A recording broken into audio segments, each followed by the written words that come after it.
Once again, I'm reminded of my good friend Father Martineau, who's passed on to the next life. His favorite saying, "My ways are not your ways, and my thoughts are not your thoughts." The best laid plans of mice and men, in other words. Today we celebrate the persuasive reasons, the many persuasive reasons that we see in our patron saint, St. Joseph Cupertino, the persuasive reasons that all the miracles in his life were in fact true.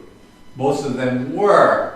I'm going to give you a little bit of a rundown. This year I'm going to give you a little bit more information about St. Joe Cupertino than I have in the past.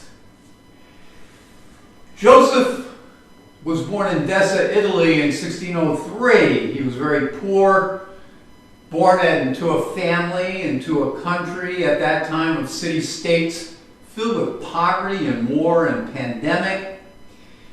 The general population was always in panic, much like today. And at 9 years old, Joseph fell ill with gangrene. He suffered for about 5 years, being bedridden and crippled. Can you imagine a kid between 9 and, let's say, 14 being bedridden and crippled? Joseph, though, while he was bedridden, was a dreamer, was a daydreamer filled with bliss. One day, coming through town, was a hermit who was also known as a surgeon. And he operated on Joe Cupertino's ailment and on his gangrene that he had for that 5 years. And this hermit and surgeon miraculously healed Joseph of Cupertino.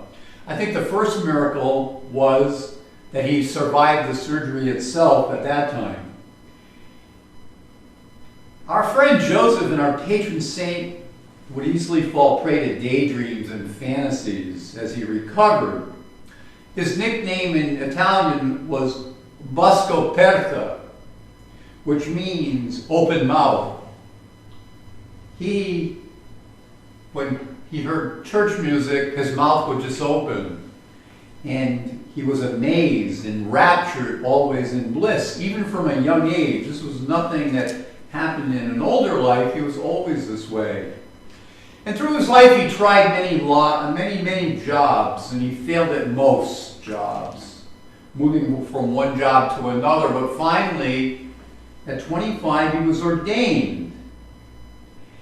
And his talents after his ordination became a problem. He began to display the miraculous in his life.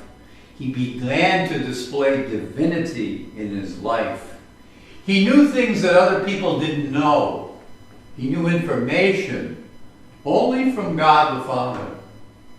There was a certain Count Pinelli, who was our modern day Epstein.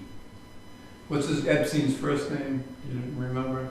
Jeffrey Epstein. Our modern day Jeffrey Epstein. He had a little sexual liaison with younger women. And Joseph was not keen on the Count's behavior at all. He told people that if the Count's behavior did not stop, he would go blind. And it turns out that's exactly what happened. The Count did go blind. Count Pinelli's eyesight was later restored by St. Joseph of Cupertino after he did confess of his sins and turned his life around. People in and around Joseph of Cupertino did not dare to engage with him unless their souls were squeaky clean and in good conscience, because this dark-bearded friar could pierce into their souls, could read their hearts. Abilities became strong throughout his life in his priesthood. He was known in Italy as a prophet, as a miracle worker, having power over animals. He was a telepath. The odor of sanctity was always present around him. And hundreds of times he levitated while giving the Mass, seen by thousands and remembered by thousands. A big problem for the church ensued, though, however. With any living miracle maker, the church has some problems. His miracles deflected the authority away from the church, and that was not tolerated at that time. I don't know if it's tolerated today. We don't have a lot of miracles, do we? But it was not tolerated at that time. So they squelched his priestly ministry and tried to put a lid on it, tried to snuff it out. The church strictly forbid him to say Mass publicly and curtailed his priestly duties radically and drastically. The strategy, however, backfired. The best laid plans of mice and men, for God would have his way. And that strategy backfired on the church because the people sought Joseph out more and more. Priests, prophets, and kings sought him out. They sought out something of the divine in Joseph that was not found in the church at all at this time. People have a sense. They have a really good sixth sense of smelling bullshit. And at this time, they knew Joseph was the real deal and followed him. Nobles, clergy, and the famous were also trying to see Joseph, which made him subject to the Inquisition, the much dreaded and hated Inquisition.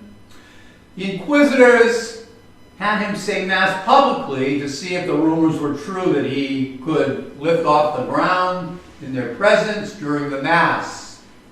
You can imagine how freaked out they were when he in fact did that in their presence. Our patron saint escaped being burned as a witch at this time, but unfortunately his gifts were beyond his control and they became stronger and stronger with age.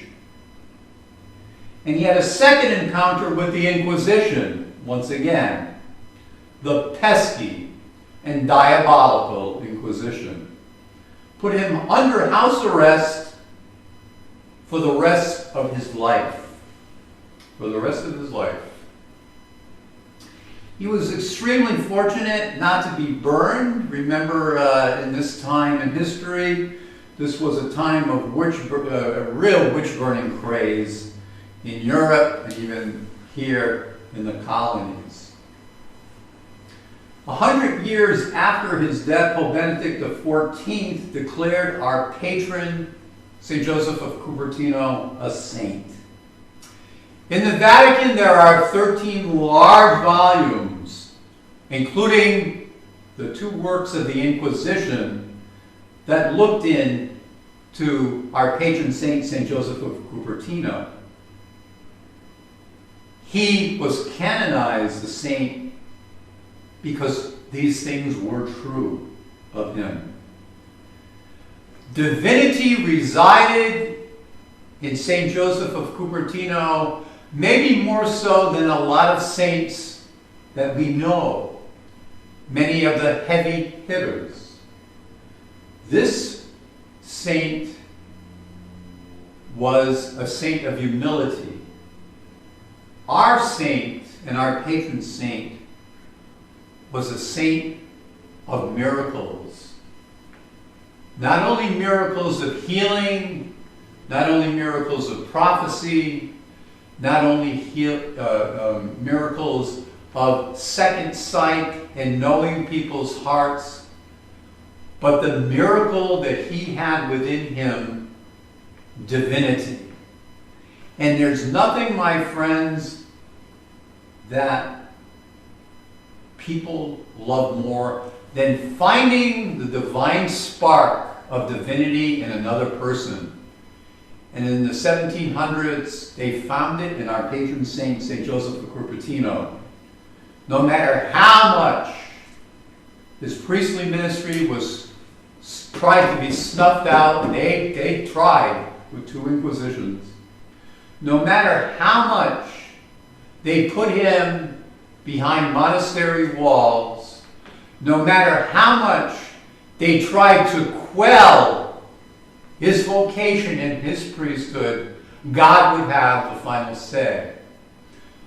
Today, we celebrate the feast of our patron saint. Today, we make witness to the testimony of the 17th century mystic and our patron, St. Joseph of Cupertino. Do a little more research on him. There's a wonderful book out there called The Man Who Could Fly by a philosopher, and it was written in 2016. I can't think of his name offhand, but it's a very, very good book. And it goes more into all of the things that people saw about Cupertino, all the things and all the mystery that surrounded him and our modern day mystic. Amen.